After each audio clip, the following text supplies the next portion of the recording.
और भिवानी के भवानीखेड़ा में पूर्व कैबिनेट मंत्री जेपी दलाल और पूर्व सांसद दीपी वत्स ने हरियाणा न्यूज से खास बातचीत की है। इस दौरान भवानीखेड़ा निकाय चुनाव के प्रभारी जेपी दलाल ने यह कहा कि निकाय चुनाव में बीजेपी जीतेगी, तो वहीं पूर्व सांसद दीपी वत्स ने कहा कि कांग्रेस का सुपड़ा साफ होगा।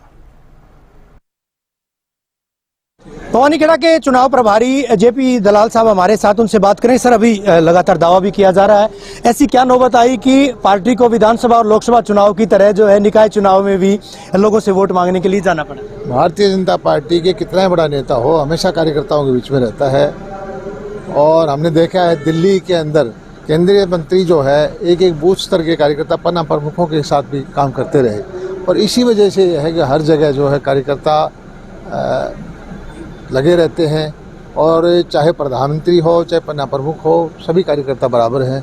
और हमारे मुख्यमंत्री जी तो 18 घंटे कार्यकर्ताओं के बीच में रहते हैं और किसी चुनाव को कोई छोटा बड़ा नहीं समझते। हमेशा कोशिश करते रहते हैं कि भारतीय जनता पार्टी की नीतियों के अनुसार लोग जुड़ें, और यहाँ पर लोग जुड़े हुए हैं। और निश्चित तौर पर हरियाणा में कमल खिलेगा। तीसरी जो हमारी ट्रिपल इंजन की सरकार है वो बनेगी, और कांग्रेस फिर वही दिल्ली की तरह 0 पे आउट होगी। कांग्रेस कहाँ खड़ी है? पानी तो विछेला कर दिया था, आम आदमी पार्टी भी कहती थी, उसके बाद आम आदमी पार्टी का भी सुपड़ा साफ कर दिया गया था। अभी कांग्रेस कहाँ है इस निकाय चुनाव में? क्योंकि अभी मुख्यमंत्री जी कह रहे थे ऐसा है, अभी तो कैंडिडेट ढूंढ रही है कहीं। थोड़े दिनों के बाद कैंडिडेट की बजाय वो वोट ढूंढना शुरू कर देगी, कहीं वोट नहीं मिलेगा उसको। अच्छा, आप तो क्योंकि मंत्री भी रह चुके हैं हरियाणा सरकार में दलाल साहब, क्या लगता है बीजेपी जिस तरह से तमाम चुनाव, चाहे लोकसभा चुनाव, विधानसभा चुनाव जीती है, दिल्ली में भी सरकार बनाई, 27 साल का रिकॉर्ड भी एक जो है ध्वस्त किया है, अभी फिलहाल कांग्रेस कहाँ खड़ी है चुनाव से इतर भी अगर बात करें हरियाणा में? नहीं, कांग्रेस कहीं नहीं खड़ी हुई है। कांग्रेस से समाप्ति की तरफ बढ़ रही है। अब देश में ही कांग्रेस कहीं नहीं है। आपने देखा होगा हरियाणा ने एक ऐसी राह दिखाई है, तीसरी बार सरकार बन के, उसका महाराष्ट्र है, दिल्ली है, अब जो आने वाले वक्त में बिहार है, सभी जगह कांग्रेस साफ होती जा रही है। बार बार एक आरोप क्यों लगता है कि ईवीएम की बजाय जो है बैलेट पेपर से चुनाव होना चाहिए? क्या ईवीएम में कोई गड़बड़ी होती है क्या? ईवीएम में नहीं, कांग्रेस के जो दिमाग में गड़बड़ है, जो लोगों के जो जनादेश मिलता है उसको रिजेक्ट करते हैं, उसमें जो लोग इस बात को स्वीकार नहीं करती। कांग्रेस को अपने आप अंदर आत्म मंथन करना चाहिए, देखना चाहिए कि गड़बड़ ईवीएम में नहीं है, उनके अंदर है। अभी जो है ये मुआवजा, क्योंकि आप भी कृषि मंत्री थे, मुआवजा राशि कम किए जाने की कुछ चर्चाएं हैं, कुछ ऐसा?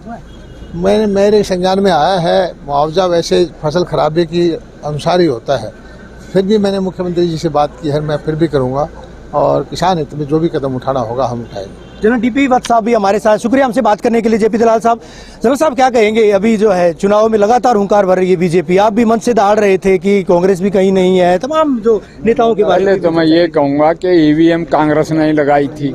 कर्नाटका में ईवीएम ठीक, बंगाल में भी ठीक, हिमाचल में भी ठीक है, हिमाचल में भी ठीक। तो ये बिल्कुल गलत बोल रही है कांग्रेस।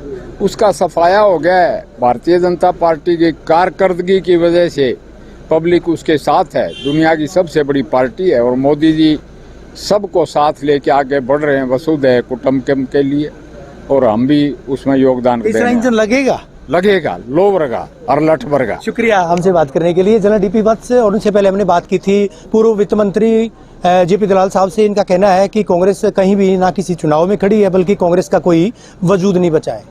वीडियो जर्नलिस्ट सुमित अवस्थी के साथ रवि जांगड़ा, हरियाणा न्यूज।